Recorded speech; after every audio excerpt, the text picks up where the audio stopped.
Nasabat ng Police Regional Office na ang tinatayang 760,000 pesos na halaga ng smuggled cigarettes at naaresto ang dalawang individual sa isang checkpoint operation sa Barangay Eastern Looca, Plaridel, Misamis Occidental noong Agosto 10, 2026. Bandang alas 5:40 ng umaga, nagsagawa ng operasyon ang Provincial Intelligence Unit ng Misamis Occidental Police Provincial Office, katuwang ang BCP Plaridel, First Provincial Mobile Force Company at Plaridel Municipal Police Station.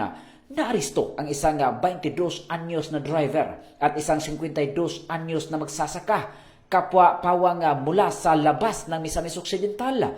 Nasa loob ng kanilang sinasakyang Toyota Innova ang kabuuang 950 reams ng Red Berlin cigarettes na tinatayang nagkakahalaga ng 760,000 pesos.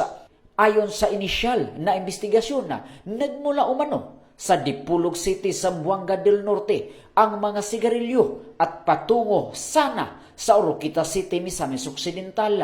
Dinala ang dalawang naaresto at ang nakumpiskang sigarilyo sa Plaridel Municipal Police Station para sa dokumentasyon at kaukulang disposasyon. Ito-turn over naman ang mga kontrabando sa Bureau of Customs sa Osami City para sa nararapat na aksyon.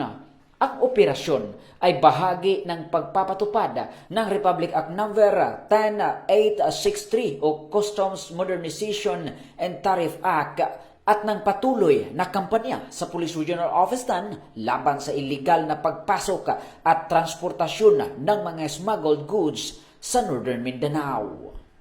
Mula dito sa Campo Alagar, ako po ang inyong Police News Network correspondent mula sa Regional Public Information Office ng Police Regional Office 10, Corporal Joel Lazaro Subsuban, alagad ng batas, tagataguyod ng Balitang Pulis.